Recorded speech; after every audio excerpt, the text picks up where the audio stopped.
армысыздар менің YouTube көрермендерім. Санаулы күндерден кейін қасиетті Рамазан айы да кіріп келеді. Биыл ораза баршамызға көктемнің ұзақ күндеріне сәйкес келгендіктен ескере жүретін біраз пайдалы кеңестер бар.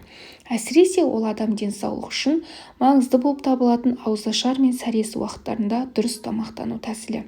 Мен Динара, өзім дәрігер-нутрициолог ретінде дұрыс тамақтанудың ораза айында мынандай тәсілдерін сіздерге ұсынамын. Ал ендеше кеттік, видеоны соңына дейін қарап, менің каналыма тіркелуді ұмытпаңыз. Нутрициолог ретінде сізге ұсынар бірінші кеңесім: аузыңызды құрмамен ашыңыз. Құрма көмірсу көзі болғандықтан, ал сіз күні бойы аш жүргендіктен ол бойыңызды сергітіп, келесі күні ресурсты болуыңызға көмектеседі. Пайғамбарымыз саллаллаху алейхи уассалам оразаларыңды құрмамен ашыңдар, өйткені ол береке. Егер құрма табылмаса, онда сумен ауыз ашыңдар, өйткені ол тазалаушы деген екен. Екіншіден, жеткілікті мөлшерде су ішіңіз. Ауыз ашардан кейін және сәресіне дейін ағзаңызға қажетті мөлшерде су ішуге тырысыңыз. Алайда суды тамақтанып болған соң ішкен абзал. Тамақты да асықпай, аз-аздан жеңіз. Қарным ашып қалады деп қатты тойып алмаңыз. Сәресі уақытына дейін бірнеше стакан су ішуге тырысыңыз. Егер су ішуді ұнатпасаңыз, айран, қантсыз компот, өсімдік шайларын, минералды су секілді сұйықтықтарды ішіңіз. Шөлдететін өнімдерден бас тартыңыз. Консервілер, тұзды жаңғақтар мен балықты тұтынбауға тырысыңыз. Сонымен қатар дәмдеуші көп қосылған ас та шөлдетеді. Сондықтан көкөністер мен жемістер жеңіз. Ол шөліңізді басып, ағзадағы су тапшылығын азайтады. Келесі бір кеңесім: асықпай тамақтаныңыз. Күні бойы аш жүргендіктен бірден көп тамақ жеу ағзада күйзеліс тудырады. Аузыңызды құрмамен ашып, артына су ішіп, сорпа мен салат жеген абзалырақ.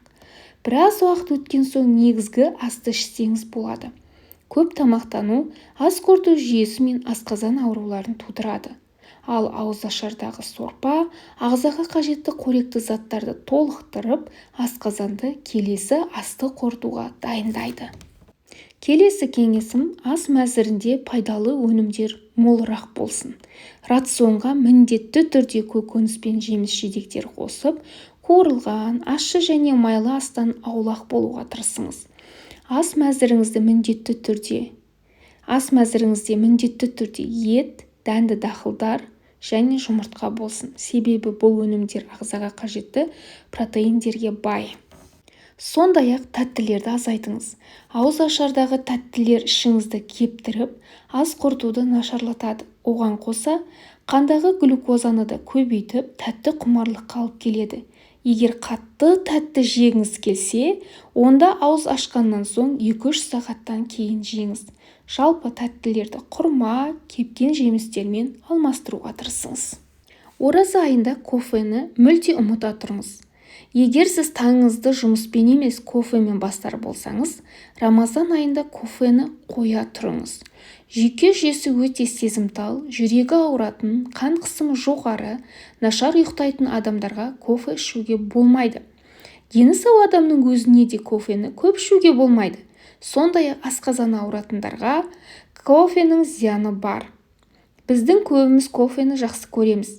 Кейбірімізге дәмі ұнайды, ал кейбір кофені энергия көзі ретінде пайдаланатынымыз рас. Біз кофені таңертең, түсте, тіптен кешке де ішеміз. Күніне 2-3 шыны кофе ішетін ер адамдарда бұл көрсеткіш 30%-ға аз болған екен.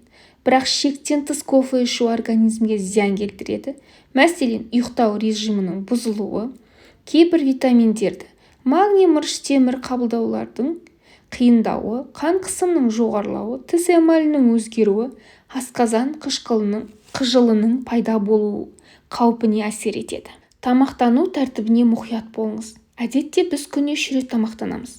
Ал Рамазан айында да осы әдіспен жүріңіз.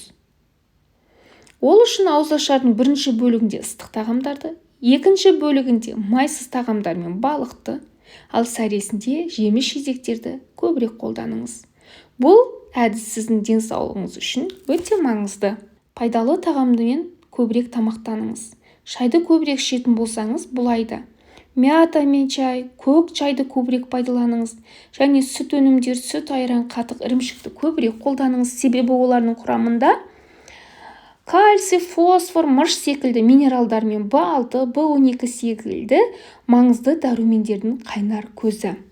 Соңғы кеңесім: сәресіне сергек болып ояныңыз. Ол үшін жатар орынға майлы тағамдарды қолданбаңыз. Оның орнын жеміс-жидектермен, жүзім, алма, алмұрт, құлпынаймен ауыстыруға тырысыңыз. Аталған жемістер мидың қалыпты жұмыс жасауына және жақсы тынығуыңызға әсер етеді.